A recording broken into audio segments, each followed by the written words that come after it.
There's no feeling more intense than starting over. If you deleted your homework the day before it was due, as I have, or if you left your wallet at home and you have to go back after spending an hour in the commute. If you won some money at the casino and then put all your winnings on red but it came up black. If you got your best shirt dry cleaned before a wedding and then immediately dropped food on it. If you won an argument with a friend and then later discovered that they just returned to their original view. Starting over is harder than starting up. If you're not ready for that, like if you've already had a bad day, then what you're about to go through might be too much. Feel free to go away and come back. I'll be here. Alright, thanks for coming with me on this trip. I'll understand if you have to take a break at any point. Just find a safe place to stop and quit the game.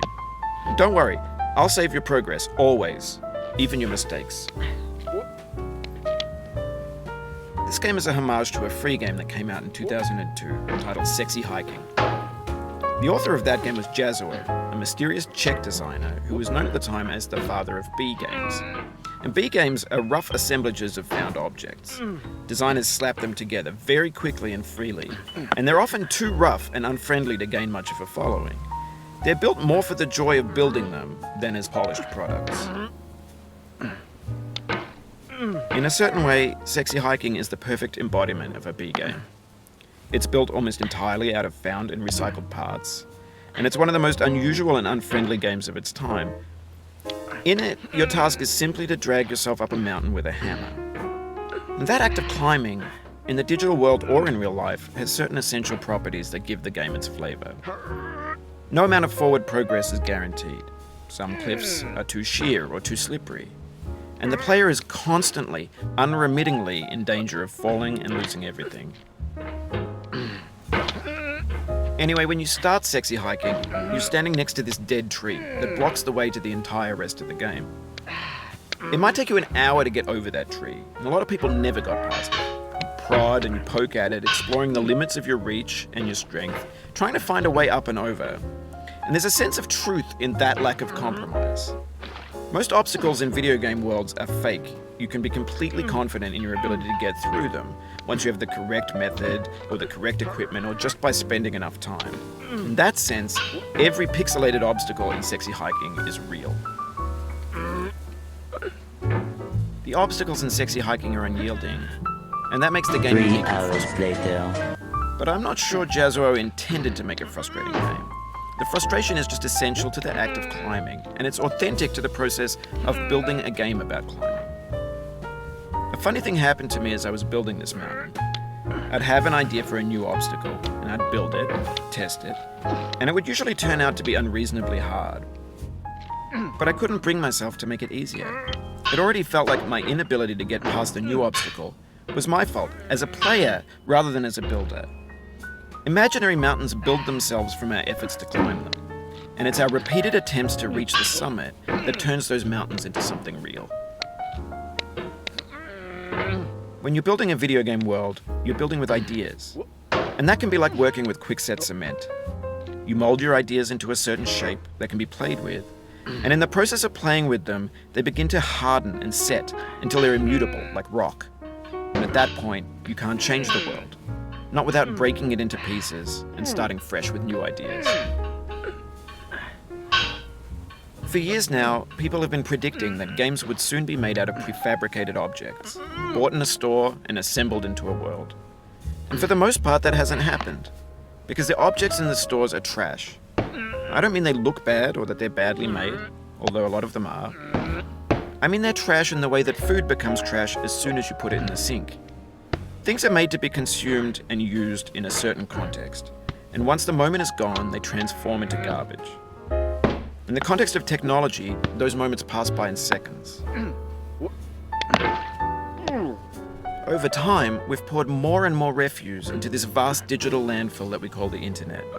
It now vastly outnumbers and outweighs the things that are fresh and untainted and unused. When everything around us is cultural trash, trash becomes the new medium. the lingua franca of the digital age. And you can build culture out of trash. But only trash culture. B games, B movies, B music, B philosophy. Maybe this is what digital culture is. A monstrous mountain of trash, the ash heap of creativity's fountain. A landfill with everything we ever thought of in it. Grand, infinite, and unsorted. There's 3D models of breakfast, Gen X's fanfic novels, Scan magazines, green screen Shia LaBeouf, banned snuff scenes on LiveLeak. Facebook's got lifelike bots with unbranded adverts and candid shots of Kanye and Taylor Swift mashups, car crash epic failed GIFs, Russian dashcam vids, discussions of McRibs, discarded, forgotten, unrecycled, muddled, rotten, untitled. Everything's fresh for about 6 seconds, until some newer thing beckons, and we hit refresh. And there's years of persevering, disappearing into the pile, out of style, out of sight. In this context, it's tempting to make friendly content that's gentle, that lets you churn through it but not earn it. Why make something demanding if it just gets piled up in the landfill, filed in with the bland things?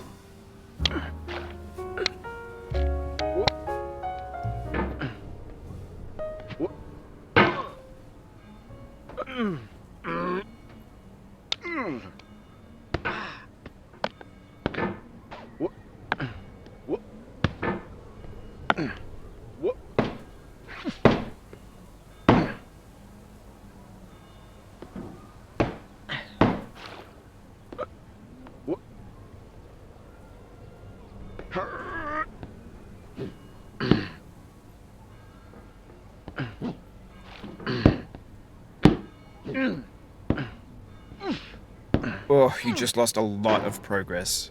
That's a deep frustration, a real punch in the gut.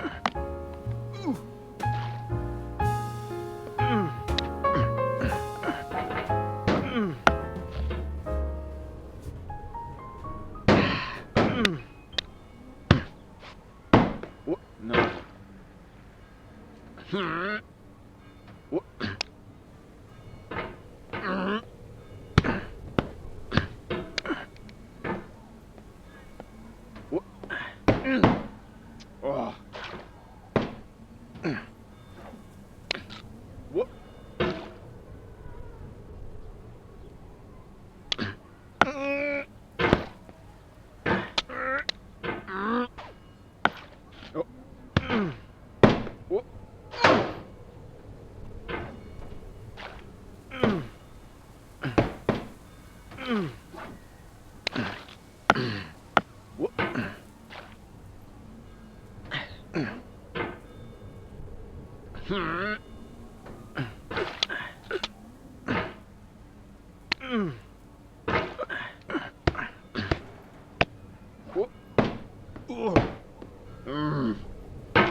Oof, sorry about that.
Oh, it happened again.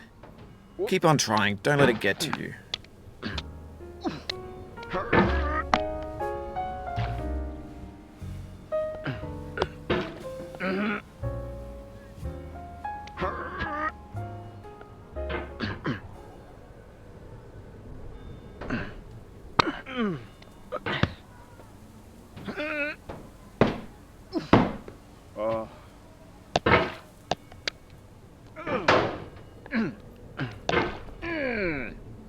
This thing that we call failure is not the falling down, but the staying down. Mary Pickford.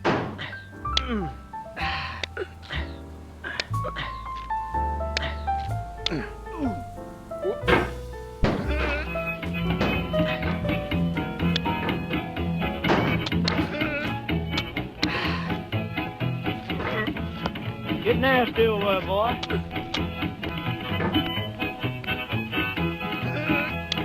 Going down the road feeling bad. I'm going down the road feeling bad. Going down the road feeling bad, and I ain't gonna be treated this way. Oh,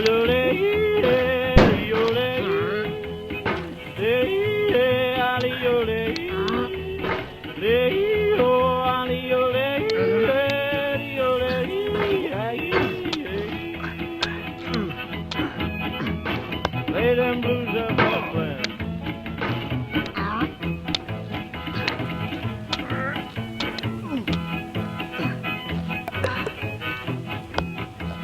Down in the jail on my knees. I'm down in jail on my knees. Down in jail on my knees, and I ain't going to be treated this way. They feed me on cornbread and cheese. They feed me on cornbread and cheese. They feed me on cornbread and cheese. And 3 hours later.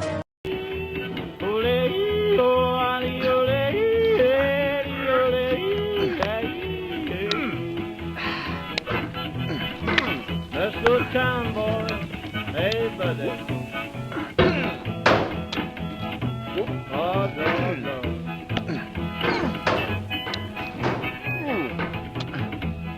$10 shoe fits my feet. $10 shoe fits my feet. $10 shoe fits my feet, and I ain't going to be treated this way. Going where the weather suits my clothes. I'm going where the weather suits my clothes. I'm going where the weather suits my clothes, and I ain't going to be treated this way. Ole, ole, ole.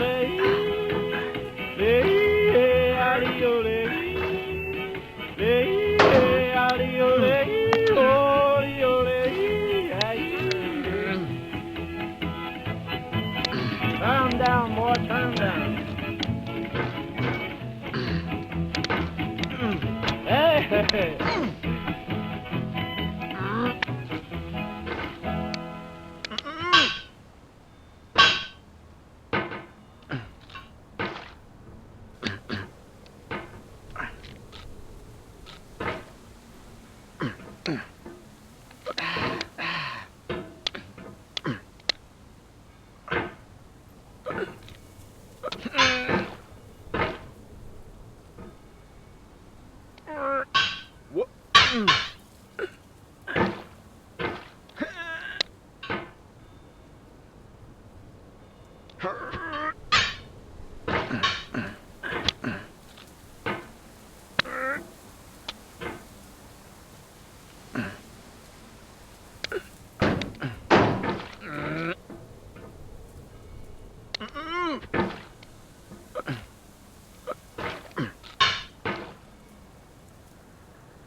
The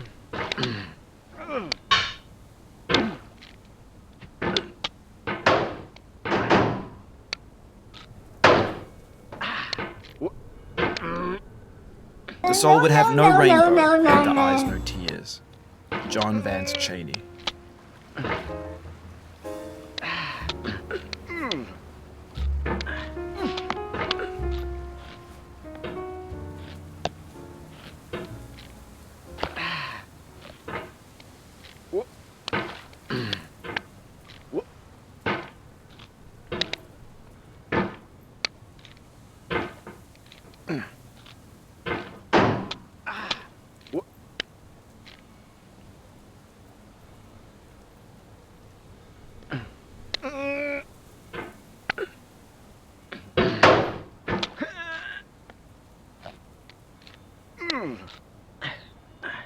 The pain I feel now is the happiness I had before. That's the deal. C.S. Lewis. I feel within me a peace above all earthly dignities, a still and quiet conscience. William Shakespeare.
You cannot now believe that you will ever feel better.